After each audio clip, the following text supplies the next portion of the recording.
everybody. Welcome to Revival Town Podcast. I'm Chuck Tate.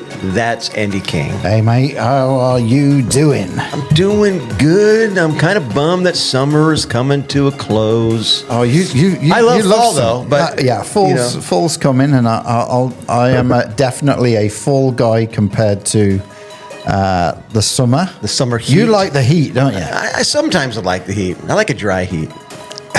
I don't like a wet heat. Dusty Slay's comedy bit, wet heat, you know. I love that whole angle. I mean, dry heat, Arizona, you know, I like a dry heat. Yeah, my son texted. But when it's 150. Yeah, my son texted me this week. He was like, yeah, it's 119 here. It's like, yeah, not here. Yeah. I mean, dry heat or not, 119. That's hot. I'm not gonna go sleep in my oven. You know what I'm saying? Yeah. But we had the humidity here. But fall's coming. Pumpkin spice is around the corner. Oh. But did you ever make it to a lake or a pool? Do any swimming this summer? The only lakes, I did a bit of fishing. Well, we went fishing. Remember on the podcast a few months back? But I didn't. I'm not a. Do you like swimming in lakes? I like swimming anywhere. Honestly, I'm a swim guy, but I don't like if it's real dirty water. Then count me in. No, I'm kidding. I'm kidding. I'm kidding. No, I don't like that. I don't like the dirty water. We had a lake day at some friends. Well, you know, OJ's been on the podcast. One of our good friends. His parents own property that's their house is on a lake.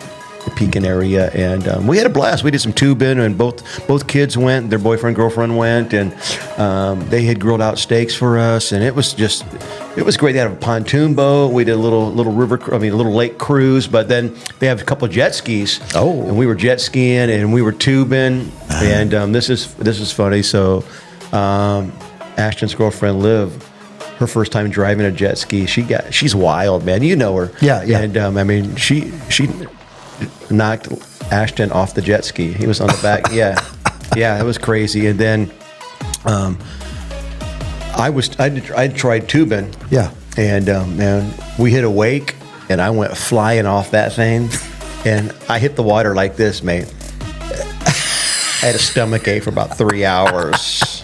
I could hardly walk the next couple of days. I lost my wedding ring in that lake. Oh, mate. Yeah. That was an expensive day, right? Yeah. But we went to the pool this week, only for about an hour and a half, my wife and I. And that was good. We went to pool. We go to Roanoke. They have a high dive. Oh, yeah. I love diving. Do you do it? I do it, man. I flip and twist, and I'm crazy, man. But I'm getting older, and with my heart stuff, I actually chat GPT'd before I went to the pool, like, hey, am I still allowed to do flips with my heart condition? And they recommended that I not do that. But I did dive. And do you know what a death dive is? No, but you are going to tell me. I'm going to tell you. So a death dive is when you go off the diving board and you just spread out like this, okay? And it looks like you just fly. It looks like you're going to do a belly flop at the last moment. You bring your hands to meet your legs, and you hit the water like that. It's called a death dive. Oh, really? So can you do that? I do, yeah, off the high dive, man. Gee, you're pretty good. Well, I'm a little bit lighter, so I'm getting easier. But I did do another thing that I love to do besides 1.5, and I used to be able to do a back 1.5. Wow, when I was a teenager, I practiced by wearing a sweatshirt because that way I didn't hurt myself. But I got to a point where, I just love diving boards. But you're getting really excited about this. I know. I haven't done a gainer in a while, but I did try. I do like to do this flip with a half twist, land in a can opener. You know what a can opener is? No. I am sorry, Revival Town listeners, for that's where you way too much information. Not a cannonball, but you grab one knee, you kind of make a big splash. Yeah. So I did do that off the low dive. I wasn't supposed to flip, but I did, and it did make me a little bit dizzy. It's kind of crazy. But hey, all that aside, I had my stress test. Yes, tell us about how you're doing. The good news is, and this I'm saying this before my cardiologist meets with me to go through those results, but taking those results, throwing them through ChatGPT. Also, my cardiologist's nurse called me, say, your test was excellent. It's negative. You have no symptoms when it comes to running and stress. that are going to cause any issues with your mitral valve prolapse. So my heart is that means my heart is functioning really well. Yes, I have a mechanical issue, but everything else is great. I'm believing now that he's going to tell me I don't need surgery because I'm not experiencing dizziness, shortness of breath, serious fatigue where I have to sit down, all those things. Yeah. So running has really helped, and getting some weight off has helped too. So good job, mate. Yeah. Hey, thank you. So praise the Lord. No dying on me yet. That's great. No. Hey, hallelujah. That's good. Be lonely doing the show on my own. Yeah. So. Well, there are people listening right now that are lonely because their kids have moved out of their house. Oh, look at you with the transition.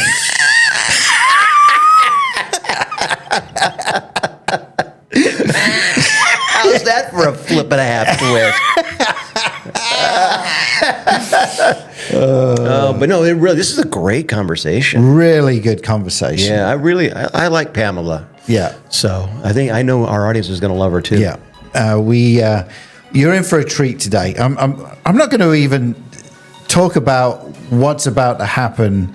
But I'm just going to throw this. If you are experiencing empty nest type stuff where kids have moved out and you're like, what has just happened? What now? You are going to love this conversation. So why don't you sit back, relax, and enjoy this conversation with Pamela. Okay, friends, it's time for another conversation on Revival Town Podcast. Our guest today, Pamela Henkelman, is a certified empty nest coach, speaker, writer, and host of the Midlife Momma Podcast. She helps Christian moms let go with grace, strengthen their marriages, and rediscover their God-given purpose in the empty nest. As a mom of 5 adult children and a joyful grandma, Pamela brings faith-filled encouragement, practical wisdom, and honest conversation to women navigating midlife with courage and hope. Pamela, welcome to Revival Town. I'm so happy to be here, guys. Yeah, I am. We have a mutual friend that reached out to me just recently and said, hey, I've got someone that would be really good on the podcast, and started looking at your ministry and your podcast that you have, and realized that what you're talking about is going on in my life, about hopefully with Chuck going to be happening soon. And that's the whole empty nest side of things. And it's real. And I it's one of those issues that there's no book on it as far as like, this is going to happen, so get ready. For me, so Joy is still at home, but my 2 boys got married within 3 weeks of each other. And then both moved over to the West Coast. And so it was like, whoa. And we homeschooled as well all those years. So it was like, wow. Yeah. So when I read your bio and started really digging into what you do, I knew we had to bring you on, even if it was just therapy for me and Chuck, right? Right. I'm here for you guys. Yes. I'm just here to help. So for the rest of this podcast, we actually have 2 couches in here. We're both just going to lay down, and you're going to talk. But no, why not we start the conversation off just by telling the folks that are listening and watching who you are. How did you get into this? What's your journey to this point? Yes, it's a surprising journey. I have been married to my hubby, the pastor, for almost 39 years in the fall, and we started ministry in 2000. So we were older after the Lord did this amazing thing in our life, which we don't have time for, but we were called to ministry. And so we led local churches for years, and now we're in a parachurch ministry. But as my 4th child was leaving for college, I was like, wow, Lord, what do you want me to do? All these years, I've loved doing ministry with my husband, but I kind of wanted something of my own. Yeah. And I have kind of this bent towards encouragement and supporting people and loving to understand why people do what they do. And I thought, I should be a coach. I think I'd be a really good coach. And I thought about this own transition I was going through in my own life with who am I now? Who am I apart from motherhood? And I thought, I like to encourage people.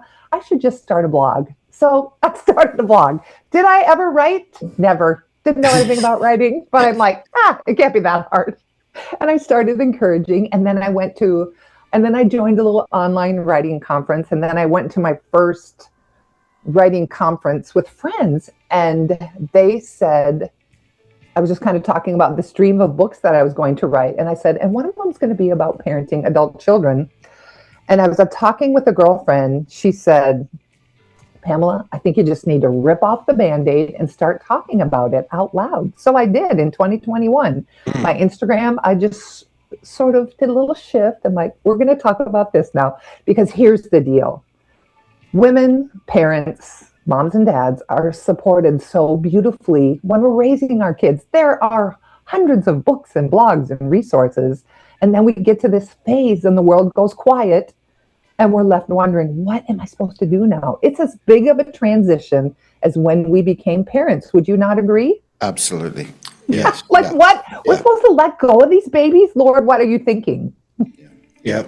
In fact, also, Andy found me. I was just walking around downtown by myself yesterday aimlessly, and Andy had to come get me. I thought it was a homeless person, but it was bringing him to my shelter. I live at the Dream Center. I don't know if you knew that, but I'm just grieving. Yeah, but no, that is so good. I think there is definitely a need for more resources for parents that are empty nesters that are trying to figure out, okay, what next? Especially those parents that aren't involved with ministry. You know, I've been pastoring 28 plus years, but there are a lot of people that all of a sudden their whole life has been investing in their children at home, and then they're gone. All of a sudden, it's like, now what are we going to do? So what are we going to do? Yeah. Well, especially for moms, especially moms who homeschool, they poured their life into their kids, and rightfully so. And it's a privilege to do it. And yet we're left wondering, who am I apart from being a mom? Now, here's the beautiful thing. Mom and dad are merely roles that we played in the grander scheme of things.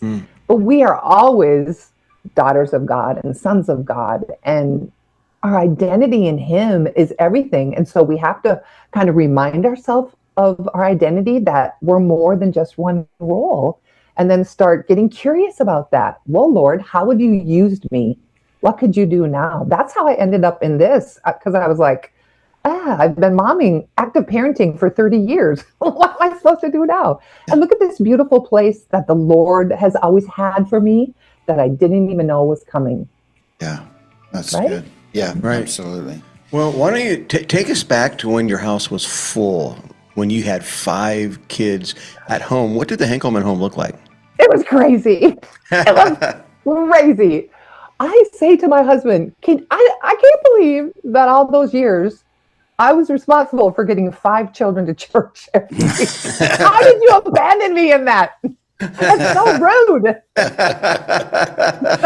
But I did it. Our house was very alive. We were very musical, artistic. We can't do math. There's not... We lost the math gene. I don't know what happened. Yeah. But we were very much in theater and arts and music. And so 5 instruments practicing at once. It was so loud. It was so loud. Kids putting on shows, productions. We had more costumes in the costume bin than should have been really legal, probably. But we just cultivated this this idea of play and creativity. Like we wanted that to be really valuable to our family, and all of them, they're all very creative. I couldn't draw if my life depended on it. But one of my sons was an art major, and they get that from their dad. So it was just always very loud and noisy. And we wanted to make God real. We wanted to make Him accessible. And I think some ways we did that. I think in the earlier years of knowing God, because my husband and I came from such a dysfunctional background, we went way on the side of legalism to the detriment of some of our kids. And so we've worked through that. Like, there are so many. Have you ever found yourself sitting down with your kids saying, I'm sorry I did it like that. Yeah. I was trying to do my best, right? Yeah. Yes. Yeah. And so some of that comes up now. And as our kids are adults, we have to start dealing with those kind of things. Yeah. How do you do that? How do you deal with that? Lots of conversations, I think. And by conversations, I mean, I rarely talk. I say, please tell me your perspective. We start having this attitude of curiosity. And instead of like, you shouldn't think like that, we say things like, tell me more about that. Tell me where you're at. Now, we have 5 kids, and some of them are walking with God and some of them aren't. But I know that God's not done with them. And this is such a huge thing in our culture now, especially for families where the kids grew up in the church, raised in the church, and then they step away from their faith. That can leave such feelings of shame for parents. And so the Lord is just so tender to come alongside us and say, he's like, well, you know what? Y'all were rebellious. We all went astray. We all went astray. And so it just gives us such hope in knowing that I can trust God as he's writing their story. Is it the story that I wanted? No, darn it. I didn't want that one to be part of my story. And yet here we are. And many parents find themselves in this place. But more than anything, I want to remain connected to my adult kids, no matter if we have different political, social, religious views. I still want to be connected. They will always be my kids. Yeah. And I feel like I'm winning if I can do that. Right. And then I leave the Lord, let him do his thing. Like, I am not the voice of the Holy Spirit. Maybe we thought we were. Right. Did we not think we were as parents? We're like, well, I'm going to show them. I'm going to tell them. But ultimately, this is God's job. This is God's doing. He's the one who woos and draws and calls our kids back. Yeah. Yes. I often say to our congregation, the Holy Spirit doesn't need our help convicting people of sin. Yes. We want to teach people what the Word says. But so how have your kids responded to you now and in the role that you're in, and you know, some are serving God, some aren't, but you've raised them right. You're trusting God with that, and how have they responded? Do you have a good relationship with all of them? I do. I have a good relationship with all of them. We've had seasons of rockiness, but we get through it. We trust, and we're learning. I think as the farther along we go, the more curiosity we bring, the better. I think it's in any conversation we have with our kids, it's really important to seek to understand before being understood. But here's what parents do all the time. We're like, well, no, I need you to understand where I'm coming from. And that just often closes our kids down. But if we can listen and seek to understand, say, tell me more about that. Like our kids can carry stuff a long time that we had no idea that they were carrying because we didn't ask them. So when we get curious and just say, tell me what you think about that. Tell me where you're at with God. Tell me what you think about God. Tell me, what do you think about church? All those things that That's cool. Sometimes we're afraid to ask. Honestly, it can be terrifying. I'm not saying it's always easy. I'm not saying it's always easy, but I'm saying it's beneficial. Yeah. Yes, I think that that will cause barriers to come down. I think looking at my life, I would probably lean into no, you need to understand where I'm coming from right now. But I love that. Tell me what's going on in your head. What are you thinking? I want to hear you. Yeah. Tell me more. Good. Tell me more. That's good. Like that statement alone. Tell me more. Yes. Andy, tell me more. What's going on, Andy? Are you ready?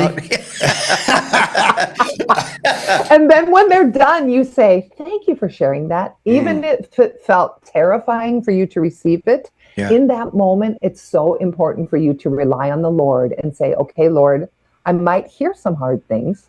I might hear some things that they don't like about something I said or did. I have to receive that. But I don't let my emotional distress out in front of them. I take that to God. And then I cry. I'm like, okay, God, I don't know what you're going to do with this, because like we're allowed to be human. God's not asking us to not be ourselves, but there's a proper way to do it to ensure you just have this more steady relationship. My job is to be the steady one. And with my coaching clients, they'll come to me and say, well, she's just being so rude and so mean to me. And I feel so disrespected. And I'm like, well, I'm sure you do, but you can't say that to her. How about if you tried to understand her first? Wow. Is there something that she feels deeply hurt about? Is she feeling like you think she's an utter disappointment? And so, of course, she's not going to be respectful for you because she already believes that you are completely disappointed in her. So it's a delicate balance, but such good can come from it. Yeah. So obviously, on your journey with the kids, and there was this moment where you were having those honest conversations. Was it tough to hear if it was not so much directed to you, but the environment that you had created? Obviously, you mentioned that, you're a pastor's wife, pastor, got a church. Yeah.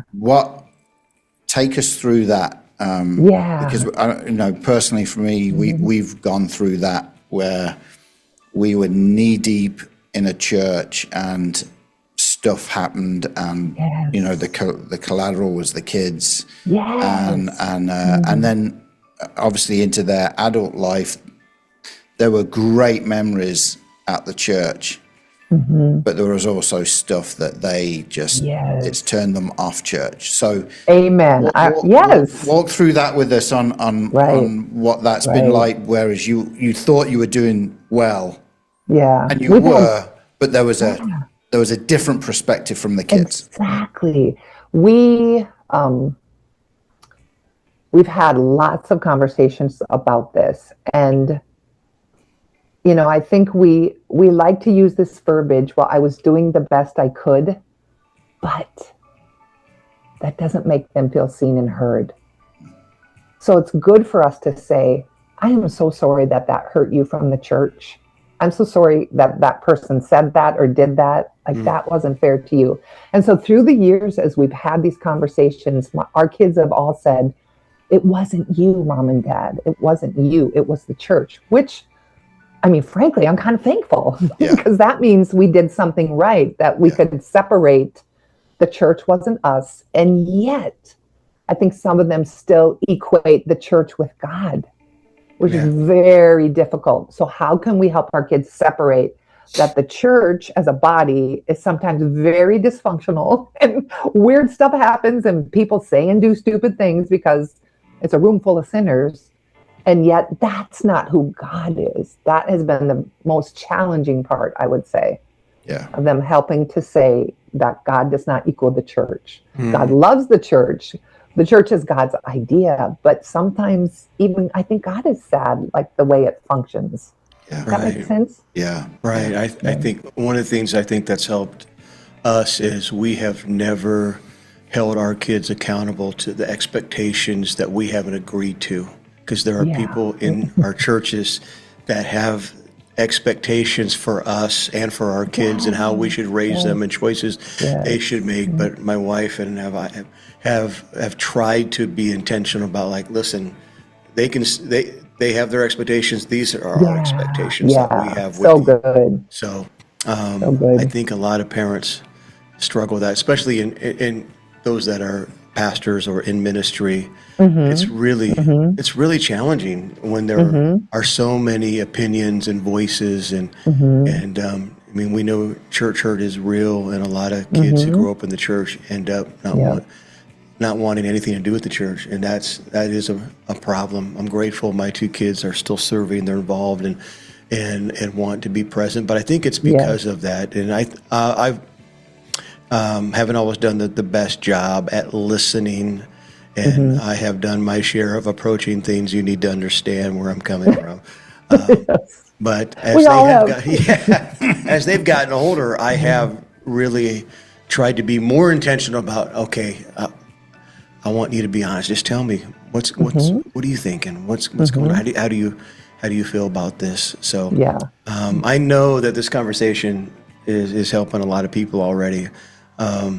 So I know you use the phrase sometimes, let go with grace. What does that actually look like when everything inside a parent still wants to protect, advise. They want to fix. We want to we want to control the situation. Yes, So what does it yes. mean to let go with grace? Oh, it's such an important distinction to understand that in this season of our kids' lives, we move from a directing role to a supporting role.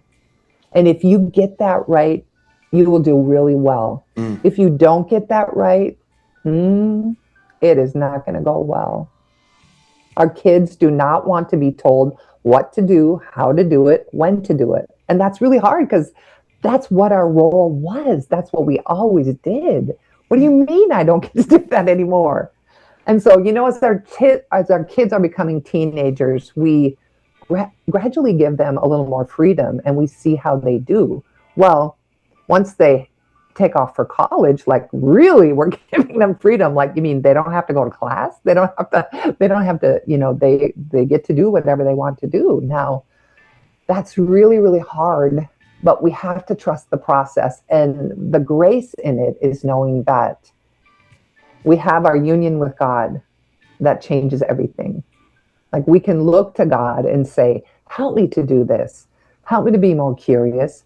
Help me to be a better listener. Help me to know what empathy looks like towards my adult kids. When your adult kids call you and you're like, Mom, they're just having a horrible day. Of course, we're going to want to say, okay, well, do A, B, and C. A better thing to do is say, wow, I'm glad you called. That must really feel hard for you.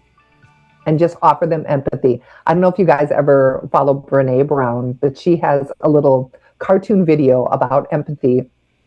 And it's these little cartoon characters. And one guy fell down in the hole and the other cartoon characters come up and go, what are you doing in the hole? Why are you in a hole? Why'd you fall in the hole? That's pretty dumb. And then this other little guy crawls down in the hole and sits next to him and says, it must be really hard being down in this hole. And the guy says, yeah, it's really hard. And it's such a beautiful picture of empathy. I think that's what our kids want. My oldest son, bless his heart, I'm like, I'm sorry you were the firstborn. But he's like, Mom, I just want you to validate what I'm experiencing. And I said, oh, okay. I think maybe I can do that. But that takes practice. It is not our natural bent to say to someone, oh, that must be really hard. Or tell me more about that. Tell me more about what you're feeling. And I'm not saying we're allowing our kids to get stuck in their feelings, but validation goes a long way in helping someone feel seen and heard. And that's what I want from my adult kids. When I show up for them, I want them, number one, to know that I love them, that I see them, that I'm for them, that I believe in them, even in their struggle, even when things don't go well, even when they walk away from God for a season. So grace, letting go with grace is learning this reliance on God, this shift that it's not all on me anymore. I think especially for moms have held it all together. And we have this illusion that, well, if I just do A, B, and C, I can just keep holding it all together. And the Lord is like, I'm not asking you to hold it all together. Because I have mom clients who will show up and they have a 35-year-old in the basement. Now, this mom has never let her child figure anything out. Because she's like, well, they can't. And no one wants a 35-year-old living in your basement, do we? Not. No. Definitely not. No, thank you. But that's what happens when we don't learn how to let go, when we don't learn how to look to God for peace, learn how to equip and believe in our children that they can do hard things. We were the generation of helicopter parents. Hello, raise your hand. Like we just were. And we hovered and we're like, oh, we got to take care of situations and call so-and-so. And what are you going to do about this? And it actually makes our children weak. When we don't allow our children to become responsible for themselves, it makes them weak. And we don't want that for our kids, right? We want our children equipped and ready to go, ready to do what God has called them to do, not weak. Yes. And well, let's go to the other side of the coin. Let's talk about mom and dad. because Yes. so many parents, they put all their time, effort, all their energy into raising their kids as like they should, but sometimes they don't know how to live with each other once those kids are gone. I know one of the things that you talk about is strengthening your marriage in the empty nest. So why is this transition so difficult for couples? Yeah, for that very reason. It's the largest rate of divorce is among this group of people, and it's called gray divorce. They've raised their kids, but they haven't maintained this connection, this vulnerability with each other, the sense of having fun, the sense of being for each other and on this journey together. Like, I love my husband. I love being married to him, but we have always cultivated this deep connection. And so in the empty nest, when our nest emptied in 2019, we were like, well, first of all, it's very quiet. That is very weird. I don't like it because our house was always so noisy. But then we would say, oh my gosh, we can do whatever we want, whenever we want. We couldn't even wrap our heads around, after 30 years of active parenting and our lives being tied to our kids' schedules and events. And we were just tired, for one thing, coupled with ministry tired. And so we were like giddy, like if we want to cook something really lovely, we can. If we want to eat Cheerios, we can. Right. we get to plan our schedules. We get to go have fun. Now, especially since we left formal pastoral ministry and now we work with a division of adult and teen challenge. And so we have Sundays off for the first time in 26 years. And we're like, is this what people do on the weekend? We just go and do it. So we pretty much go and do and see our kids, see our grandbabies. And so, but what happens is, if you haven't cultivated this through the years of raising your kids, this stark reality is like, oh my gosh, what do I do now? Yeah. We don't have anything in common. So you have to start taking small steps to get back together. Start doing one thing together. Could you go for a walk every day? Could you cook dinner together every day? My husband is the sous chef. I do the cooking. It's beautiful. He chops the vegetables and we talk while cooking dinner. And it's just such a beautiful rhythm in our home. And so you have to start finding points of connectivity and do something fun. Return to the fun. When did life get so serious? It's just always like bills and kids and work and stress. Like, let's return to some fun. Yeah, that's really good. Yeah. Mm-hmm. Obviously, you've got this podcast that is exploding, and people are tuning in. And you talked earlier about the blog, and you were looking at all of that, and then you took the shift to the podcast. Can you tell us a bit about the podcast? But obviously, what you've been talking about already is obviously some things that come up in the podcast. Are there other topics that come up within the podcast that you could share with us that is becoming a bit of a theme, or you see some things that are like, wow, people are really reaching out for this? Yeah, especially son and daughter-in-laws. That is a huge situation. That's a huge situation. Also, this sense of emotional steadiness. Sometimes women aren't really very good at handling their emotions well. And I think if we can come to this place of emotional steadiness, it just feels better. Like, we have to come to this realization that our kids aren't required to make us happy. They're not responsible for our happiness. That rests on our shoulders.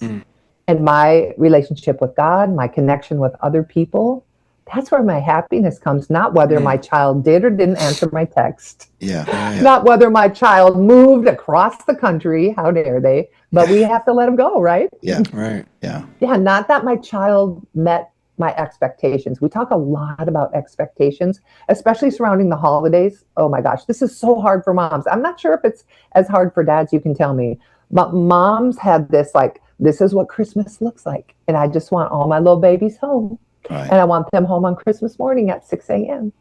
Now, Right. when our kids start having children of their own, it is so stressful to travel on Christmas Day when they would really rather just hunker down with their own babies. Yeah. So I start saying, have these conversations, have these honest conversations about what it could look like when we could gather. It doesn't have to be on Christmas proper, as I call it. Right. For years, our kids and my husband and I meet New Year's weekend. That way they're all free to go to their in-laws and outlaws. And my husband and I have a little candlelit dinner for two on Christmas Eve. And it's kind of become our tradition. I even said one year, maybe we'll just travel to New York for Christmas and forget about y'all. Right. But you know what? I'm like, there's freedom. Like we can celebrate Christmas a week later and we'll still be fine. We'll still be fine. Yeah. Well, for the mom who's listening right now, who is grieving because her children don't call as much as they should, or they don't call as often, or they don't need her like they used to, or perhaps they've walked away from their faith, what encouragement would you give her?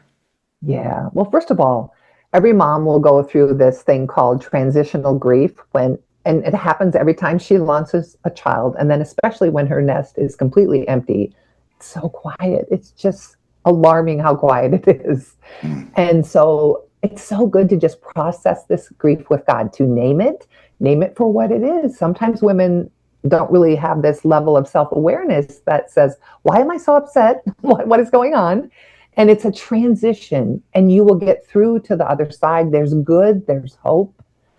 Also, if we can create environments in our church where it is safe to say, my adult child isn't doing well, and I feel guilty about it, and help her not feel guilty about it. Help her to say, gosh, the Lord is not disappointed in you. The Lord does not judge you. If we could just start creating these environments where we can be honest and transparent, that alone is healing. One Saturday morning we had we would always have a women's breakfast at church, and I usually prepare something. And as I was getting ready, the Lord said, I just want you to talk about your prodigals. And I was like, okay. So I talked about it a little bit, and I just want you to know I'm always so careful to protect my children. I don't ever give specifics. Like, I want to honor my children. And we've had a lot of conversation. I'm like, are you okay that I'm doing this? And they're like, yeah, I think we're okay. And I said, I want you to know I touch pain points for other moms, but I want you to know that I don't feel ashamed of you. And so we kind of have these ongoing conversations. So back to that Saturday morning, I started sharing just the weight of having a prodigal child. And I want to say 90% of the room said, me too. And it was the most healing moment for these women. And so if we can do whatever we can do to create these opportunities for people to say, yeah, I'm struggling too. Yeah. That's so healing. Yeah, I know we just a few months back had Dan Helligy on from Legacy Coalition, and it's a grandparent in organization nationwide, and he was sharing, like, and same with what you said, the church is great for kids ministry, youth ministry, even college ministry, and then there is nothing then within churches for preparing older adults to be able to become grandparents. And he was saying how we just haven't done a good job on that in preparing grandparents to be able to be great godly grandparents, especially when they can't step into that, maybe because they're across the country, or they've got their boundaries, or gentle parenting. You can't do this. You can't that whole world. And having Dan on, it feels like a very similar conversation to what we're having with you, as far as really reaching out to adult kids, and obviously there is grandkids then that come with that. Those conversations that you've had, has that had to had to change as they grow even older? You know, it's different when they first got married to you know, how has that been? Yeah, that's a good question. Yeah, I think you have to respect the way the parents parent. Like, we don't get a say in it. Right. We don't get a say in it. And that can be hard. Yeah. But you want to honor them in that they do get to choose. And sometimes, you know, the pendulum swings. Right. One generation will do another, and then the next generation will do it completely different. But to maintain that connection, I want to be respectful. I want to be supportive, you know, and love my grandkids. Like, that's all I get. That's all I have to do. Right. Yeah. That's not, and that's not hard. Right. I know there's some moms listening going, and that's not hard. Wait a minute. Oh, thank God for the Midlife Momma podcast. I know we have a lot of midlife moms listening right now. And could you take a moment and pray for them and for the dad that's listening that is getting ready to step into a new season, wherever our listeners and viewers are at on their journey? Can you just take a moment and pray for them? Absolutely. Yeah. Lord, I just praise you and thank you for these parents, Lord, in this transition of releasing kids into the world. Lord, it is such a tender season, but God, you have good ahead. You have purpose. You have dreams to be fulfilled. You have fun to step into as a couple. So I pray, Lord, that these parents would continue to seek you, to cultivate their relationship with you, to be the parents who listen more than talk. That is so important, God. Give them ears to hear and just let them support their kids in the best way they know, all the while trusting you with the outcomes. They're not the orchestrator of things anymore, but you are, and you are worthy to be trusted. Amen. Amen. Thank you. Well, Pamela, how can people connect with what you're doing? I know there's going to be so many that will be reaching out to us on our socials saying, hey, this really hit home. This is really what I was needing. How can people connect with you with the podcast, the website, all of that? Sure. You can find me at PamelaHenkelman.com. And on the website, you'll find my coaching. You'll find the podcast. You can also find my podcast on Spotify or Apple, wherever you love to listen to podcasts. On Instagram, I'm at phenkelman. And I would love to offer a free guide for your listeners. This is my 10 things not to say to your adult kids and 5 ways to keep yourself from saying them. And it's just such a great tool because we keep saying these things and our kids are like, would you stop? Like, you're going to call me. Or, did you go to church this week? Right. Or anything with the word should. You should, ... Yeah, Oh, my. Yeah. Wow. Yeah. Ouch. Yeah. It's so hard, isn't it? Yeah. Good. Well, that'll be, we'll get people connected to you for that for sure. Awesome. I'll send you the links. Will you put them in the show notes? Yes, we'll do that. Okay, great. Good. Great. And then we do something at the end every time of Revival Town, which is the big 3. Yes. All right. These are 3 things that we're going to ask you that may not have anything to do with what we talked about, but everything to do with you. So, Chuck, do you want me to start? Yes. Okay. Big 3. First question. You mentioned about yourself and your husband. What do you do now that you never used to do when the kids were here for fun? Pickleball. We did not play pickleball. All right. I'm not good at it. That's good. That's a good one. All right, Chuck. All right. So my question does kind of have something to do with the conversation, but if all 5 of your adult children were sitting here right now, if we brought them onto the podcast, what would they say is your most mom habit? Oh, gosh. They roast me so well. It's because they're just so clever and funny. They just love to roast me. What would they say? Oh my gosh.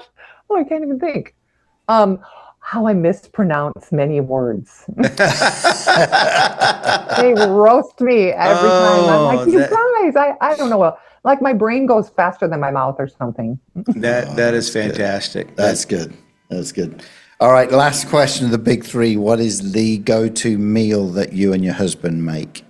Oh gosh. As of late, we really love, that's an old one though. But I'm going to say steak nachos. Oh, steak nachos. Yeah. Oh, that sounds good. Yeah, it So does. good. Sounds good right now. Right now, let's go. We just had it last week. Oh, wow. That's good. Well, Pamela, I just want to thank you for coming on. I know you have helped so many just listening and watching to the podcast today, but you are impacting thousands of people's lives through the podcast of your own and through all the different content you send out. And I just want to thank you for that. And thank you for coming on to Revival Town today. Yes. Thank you for having me. It was delightful. Yes, loved it. What do you think, mate? Hey, that was great. Thank you, Pamela Henkelman, the Midlife Momma Podcast. Go check it out. Yeah, so relevant for so many people. Yes. And, this is a topic, and we mentioned it. And she's fun. I think that helps to talk about that kind of topic. It's really important to have somebody. Obviously, she's a life coach, and I already know she's an excellent. I would go to her. Yeah. And something that really isn't talked about within the church.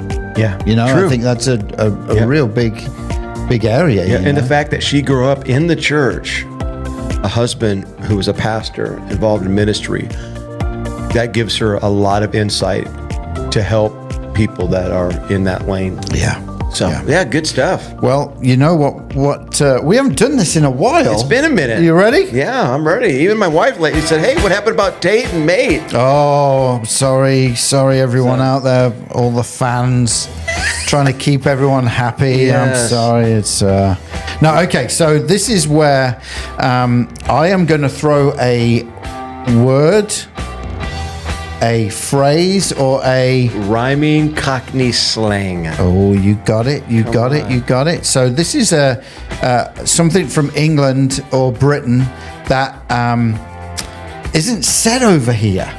Yes. And you have got to try and guess what I am saying. Yes. All right. Let's you do ready? it. I'm ready. All right. Bring it. During the summer,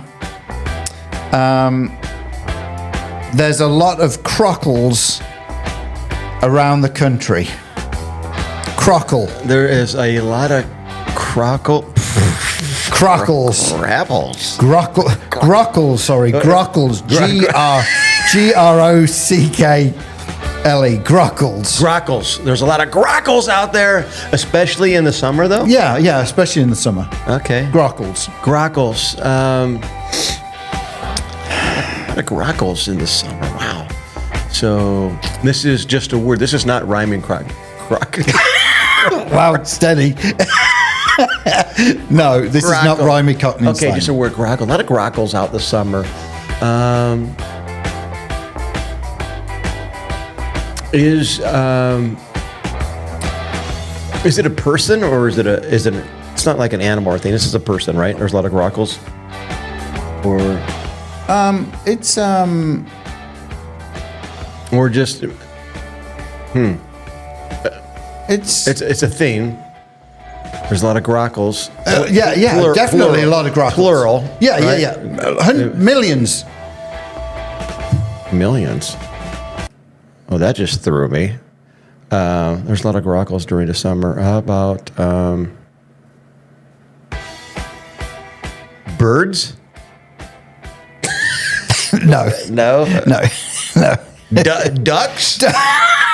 What's the deal with it? Oh, I've got geese. After this, I've got to tell you about my favorite new app on my phone. Okay, all right. Okay, keep going. Come on. A lot of grockles. You're miles off. Oh, how about gardens? Oh, no. Oh, come on. You want to know what it is? Yeah. This is a slang term that is used in the west of England, in Devon, Cornwall, a lot of what you would call like summer vacation spots in England, right? Oh, okay. And it is Tourist. Yes. Tourist or holiday makers. Okay, all right. There's a lot of grockles down here at this time. There were a lot of grockles in the U.S. during the World Cup. Oh, man. How about that? A lot of Norwegians, a lot of Scots. Yes, yeah. A lot of Brits. A lot of Brits. Yeah, I mean, I got into it, man. Oh, it was good. Yeah. My text messages from your dad were firing at me all day, every day. Hey, I might get in your fantasy league next year. Not this year, maybe another year. Well, you got, we can squeeze you in this year if you want. Yeah. Hey, my new favorite app. I know this has got nothing to do with God or anything. It is called Merlin Bird ID. Merlin Bird ID. Does this identify birds? Yes. The sound. The sound. Oh. Wow. So it's insane. We are so old. You're a little bit too excited about the bird app. We will say, make it insane. We were sitting on our... The birds are tweeting. They're making noises. They're talking to me at night. Echo and Jekyll. So you literally... we were pooping on all the grackles. I'm going to slap you in a minute. I'm sorry, go ahead. We sit on our front porch and we'll turn it on, and it is like it'll hear something and will identify immediately. Wow. What it is, where it's from. Like, we've been able to we've got this owl. We know there's an owl. Okay. And then at night we would walk around and hear, like, it sounds like something from Jurassic Park, and I hit it. And it was a different type of owl that doesn't sound like a regular owl. Yeah. And so it's like insane. Wow. Ooh. No, true story. Speaking of owl, I just read the story about true story where this guy for like 2 years he's been trying to communicate with this owl in his neighborhood, and he gets it to talk back to him. Like he was able to mimic the sound and like whoo, it talks back. Well, it turns out after 2 years it was another neighbor doing the same thing. They're just talking to each other. They need the app. What kind of bird is this? This is your neighbor Bob.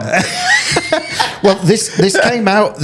I know this is a long end to the show, but this came out. I was watching Clarkson's Farm, which is a farm show from England, and he hired this gal to come and help him identify all the birds, and if there was anything he was doing on his land that was killing birds off. You know what I mean? Yeah. This gal came out. He had the app before it identified, and it identifies quick.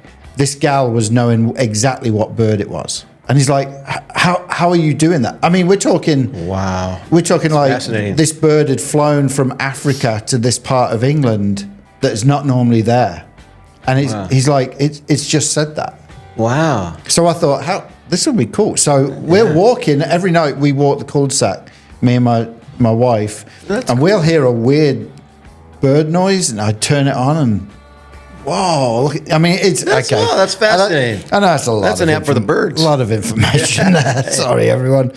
Well, thank you for tuning in to Birdwatch USA. And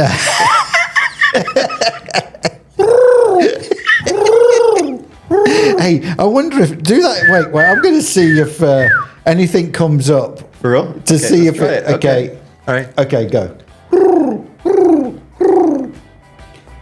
Stupid American, that's all it says. I walked right into that. Right into it. Well, thank you so much for listening or watching Revival Town. We do appreciate it. Hopefully you got some spiritual content. Oh, sorry, Pamela. Yeah.